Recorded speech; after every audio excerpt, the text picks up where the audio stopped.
ओम शांति। प्यारे रूहानी भाई बहनों, आज के हम इस टॉपिक में बाप दादा की हम नेक्स्ट व्यक्तवाणी शुरू करेंगे और नेक्स्ट वर्ष की वाणी है ये 1971 की ये वाणी है, जिसमें हम 18 जनवरी वाली ये मुख्य वाणी देखेंगे, जिसमें बाबा ने मुख्य हेडलाइन में बोला है अव्यक्त स्थिति द्वारा सेवा। बाबा यहाँ पे हम बच्चों को अव्यक्त स्थिति द्वारा सेवा कैसे की जाए वो इस वाणी में हमें विस्तार से बताएंगे। तो आइए चलिए स्टार्ट करें हम। ओम शांति। आज आवाज़ से परे जाने का दिन रखा हुआ है, तो बाप दादा भी आवाज़ में कैसे आए। आवाज़ से परे रहने का अभ्यास बहुत आवश्यक है।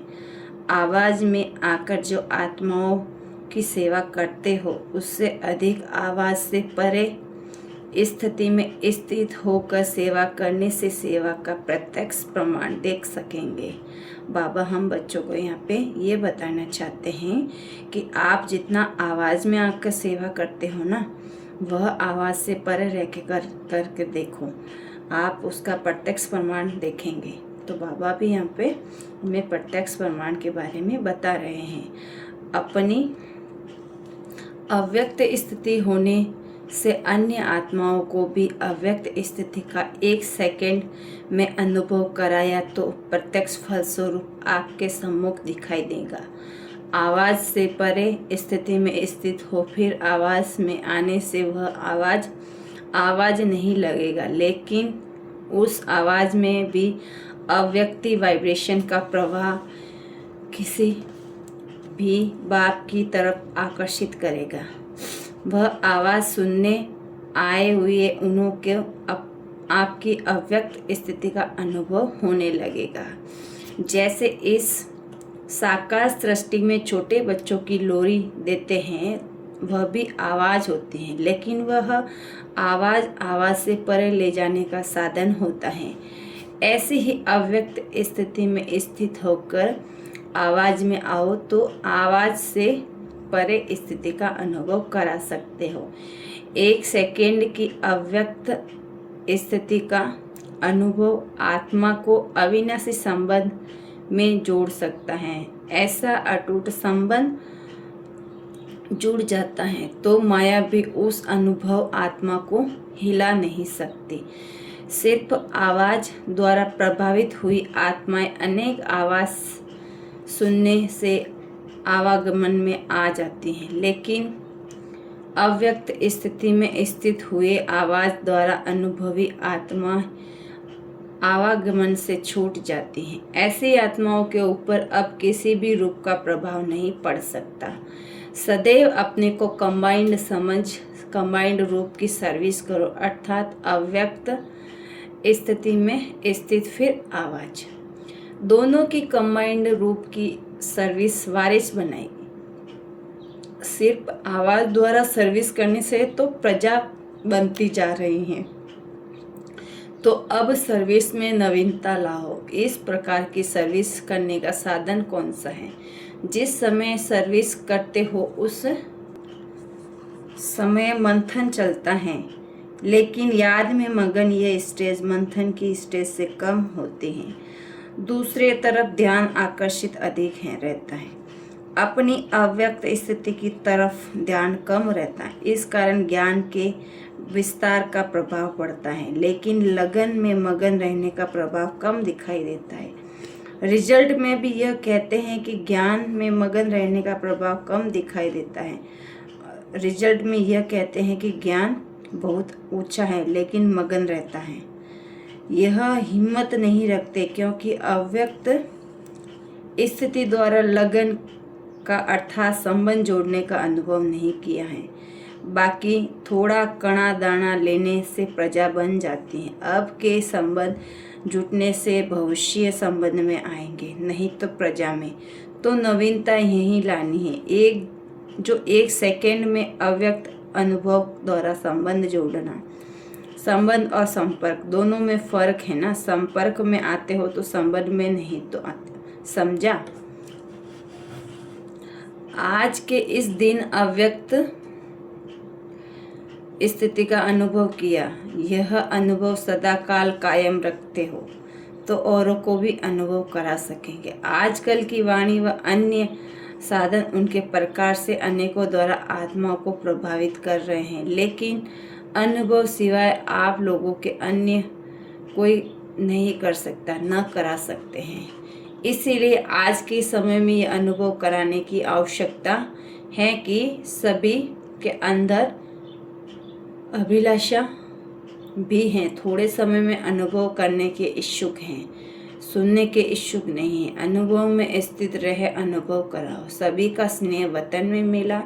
सुनाया था 3 प्रकार की याद स्नेह वतन में पहुंची, वियोगी, योगी और स्नेही। तीनों ही रूप की यादगार बाप दादा को मिला। रिवाइज कोर्स के वर्ष भी समाप्त। तीनों ही रूप में याद प्यार बाप दादा को मिला। रिवाइज कोर्स के वर्ष के समाप्त होते जा रहे हैं। वर्ष समाप्त होने से स्टूडेंट की अपनी रिजल्ट निकलनी होती हैं। तो इस वर्ष की रिजल्ट में हर एक अपनी रिजल्ट कौन सी निकलनी है, इसकी मुख्य 4 बातें ध्यान रखनी है।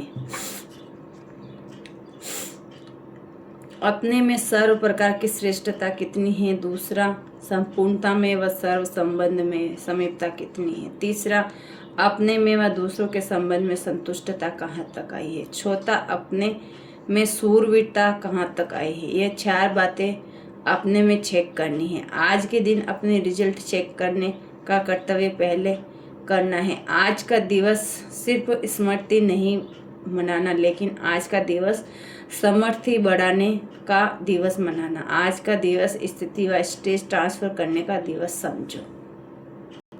फिर बाबा ने बोला कि जैसे आजकल ट्रांसपेरेंट चीज़ें अच्छी लगती हैं ना, वैसे ही अपने को भी ऐसी ट्रांसपेरेंट स्थिति में ट्रांसफ़र करना है।